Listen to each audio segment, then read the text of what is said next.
But this is my other survival map. This is all done in survival. I am gonna go up. The top here is not. I don't have a roof on here because I like to fly out of here a lot of the times. And everybody makes fun of me. Why does your house not have a roof on it? I don't know. I just don't want a roof on it. I like coming out and just, flying out of here, which I didn't do that good of a job that time. Anyway, so this is a castle that I've been working on, just to kind of give you an outer view before I go into my actual base. Anyway, this is going to be a huge tree that we're working on. It's definitely a work in progress. Me and Gruff Penguin, which if any of you are following my YouTube channel and stuff like that, we play a lot of games together. He's my nephew.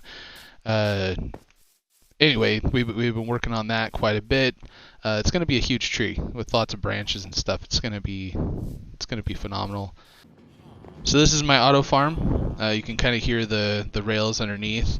They just continue to throw food at the villagers and the carts underneath, which we're gonna go down right now. Collect it all. Come on, go down. Ooh, that's not good. Oh yeah, my pumpkin and watermelon farm, which I actually just built this not too long ago. It's really cool. It's all done with light sensors. They grow the light sensors from turning night to day. I tried to do an observer kind of thing. It didn't really work on this version, and so I kind of improvised and made it so a light sensor will actually detect when the sun goes down and comes up and just harvest them. But all of this stuff gets sent off to here, goes down a little water stream, and is collected. Now, at the very beginning, I just had it so it was just, going in these chests. Well, they filled up pretty quick. I mean, I have a lot of stuff in here. Filled up pretty quick, and I got to the point where I was like, well, I'd come over here, and there'd be just a ton of stuff just gathered right here, not going down because it was just full. So, I created this composter, which actually turns the additional food that does not go into there into bone meal, which is amazing. Which is my honey farm. Absolutely love this. I have a chest that was bottles to go in there. Well, I found out that actually if the bottles are completely full, in there it doesn't work very well. It actually doesn't suck the bottles back in. So you have to actually have an empty slot in there for it to work. This is also a system of I've collected quite a bit. It's just a system of rails and hoppers underneath that collect and send it all over here.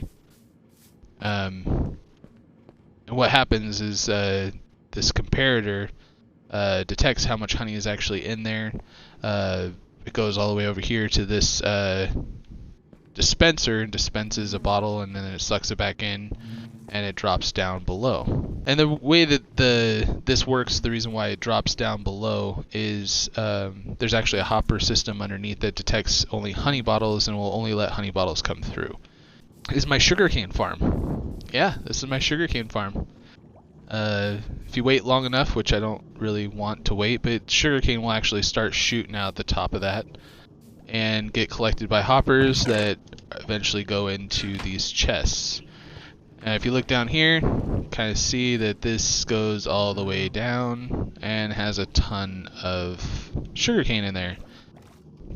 Took me quite a while to get this done. I don't know, maybe 3-4 hours carving it all out, and I mean, not to mention gathering resources.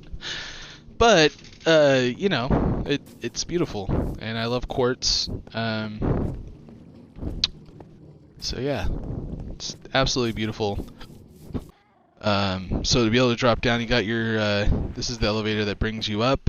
Over here there's just a little button here, drops you down. Now I like being at Y level 12 because of diamonds. I mean, that's the main reason. Hey, if you're gonna mine out an entire area, might as well go where the diamonds are, right? And so that's why I decided to do it down here. This is my tree farm, like I was telling you about. Under here is a system of I mean, this is a lot of hoppers. Took me a long time to get the iron, the chest. I mean, it took me forever. I think it was like 4 days. I mean, really, you just cut down one, and then you just let it go. You don't even have to, yeah, it just goes right in there. And then you just come in here, grab your sapling, and leave. You don't even have to, I mean, you just toss these all in here. It doesn't matter. It'll all go in there. This is my wool farm. And again, a system of hoppers and rails underneath to collect it all. As you see here, pretty simple. I mean, pretty simple, straightforward.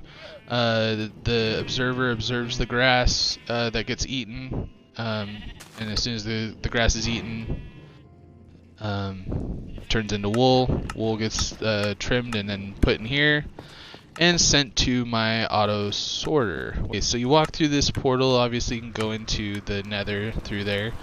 This is my water room. I absolutely adore it. This is the main sorting hub for all my stuff. It's an auto smelter. So any runoff, so like, let's say this gets full, right? Any runoff is going to go to the auto and then we'll go back into the sorter and go into the stone area, and then of course once this is full, which it is, then all that runoff is sent to the smelter as well, and so on and so forth until it gets to the smooth stone, which is what we're using for the castle. But this is the auto smelter. One of my favorite room. Well, I mean, this whole thing's my favorite, so yeah, I can't really say much. But the amazing part about this is, one, this is where extra wood goes to be turned into charcoal. And this has a bamboo farm that supplies fully of bamboo. This right here is where the charcoal gets sent to then smelt kelp. And kelp is automatically put into this system right here. And man, I just, the time spent, I just absolutely love this so much. And then this is the auto smelter. This is where all the runoff that I was telling you goes. This is where the kelp goes. And this is all, because I mean, like you saw just a few seconds ago, I didn't put any kelp in there. It was just automatically put in there by the sorter, which I'll eventually show you my kelp farm. Anyway, the point of this is all of the kelp gets sent to a couple different areas. This area, as well as the area across the way to the kitchen, which I'll show you that in a minute. But the cool thing with this is you grab your kelp, dried kelp, then you turn it into kelp blocks. Bam.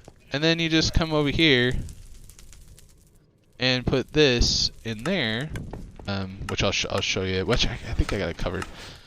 Anyway, so one of the kelp got actually put in there. There you go. There it goes. And that will automatically start smelting and going and being placed in the places that it's supposed to go. Absolutely amazing. Okay, I've said it about every single room. I'm going to continue to say it. This is one of my favorite rooms. One of my favorite rooms. One of my favorite. I'm just going to keep saying it because it is. It's one of my favorite rooms. This is my brewing room. And again, I love the top. Took me a long time. Oh, no. How did you get in here? That would have been bad. I am so glad I heard you. Really? You're not dead? Okay. Holy moly, that scared the living... Okay, so this is my little witch's hut, which is an auto brewing station, actually. Absolutely amazing. Of course, here, let's just empty this, because if you look in here, I'm going to push this button, and it's going to start the whole system. And bam. Put stuff in there, and it will continue to make potions. And it's all random because I have it set so you have different, I mean, that's redstone, so it makes some strength. But I have them set so you could just put any of your ingredients in here, your main ingredients, and it could just be random. It'll just randomly one of those things out of here. So this time you got your nether wart, blaze powder. Okay, so blaze powder says strength potion, and then it'll have the redstone in after it, and then continue the process from there on out. This is my kelp farm. This is my auto kelp farm, and the way it works is this wing of the kelp gets sent back into here to be grown again and again. And then you just replant. All these get sent up and over to this shulker box. And then all the other ones, for the other two wings, when I start replanting them, all get sent to the smelter. Come back through here in the water room. Across the way is the kitchen. This is actually set up to a chicken farm behind here, and honestly, any raw food that you send will get sent to these smokers to be cooked, and then get transferred over to these chests, and or like carrots and stuff like the. Obviously, carrots don't get cooked, but they are sent to these chests. And this is all just an overflow in case, in case that happens. Here's some carrots, awesome, got lots of those. But if you go back here to the back, I'll show the mechanics back here. This is a little bamboo farm that I created, just a little mini one to be able to feed the smokers. And then back here is my chicken farm. Slime, okay. Which is just basic. I mean, you just got your basic chickens up there. They lay eggs. The eggs get put into a dispenser. The dispenser gets sent out here. These chickens will grow up, eventually get smothered and die, and then the feathers and chicken will get sent to where it needs to go. Which all this gets really sent down underneath to the auto sorter. Which I'll come over here. This is the main hub. This is the main hub of where everything gets sent. You got your kitchen. You got your. This is where the wool comes in. The auto smelter. All that stuff comes into this main sorting hub. But this is the main sorting area, and this is a place to put shulker boxes, and you can turn it on and off so you can actually grab the shulker box. But yeah, you just put these in there, and it'll all just go where it needs to go. I don't like putting eggs in there. That'll go where it needs to go. The auto smelter. This will go there. This is my Superman lava room. I kind of made it like a Superman emblem. And then the lava coming down. I absolutely love it. Took me a while. I wanted to make like a secret door that kind of went through here into the other room, but it's a little bit more difficult. Maybe I'll try to figure something out. But other than that, just absolutely beautiful. There's really nothing really going on other than just looking at it. You know, there's no mechanics or anything like that in this room. But I just absolutely love it for how simple it is. This is my enchantment room. I have 3 different wings of enchantment tables, grindstone. Pretty basic. I mean, I kind of gave it kind of a churchy kind of feel to it, I think, but that wasn't really intentional, to be honest. This just kind of ended up being that way. But yeah, every room kind of has its own little nook or whatever. Behind here, it goes into the abyss room. Again, one of my favorite rooms. Anyway, so you go into all my extra stuff that I got from there, and you go up, and this is my main base with the hallway. Got some painting. Through this door here, this is basically my other hub of inventory. If you have any suggestions, I'm always up for suggestions on my YouTube channel. If you want to go over there and actually put it in the comments of anything that you'd like to see on this Season 1 survival guide on my YouTube channel when I start uploading those videos. Hope you enjoyed my base. For anybody who is watching or has watched the video, please consider following for more content. I'm going to definitely be building a lot of really cool stuff like this on my next world.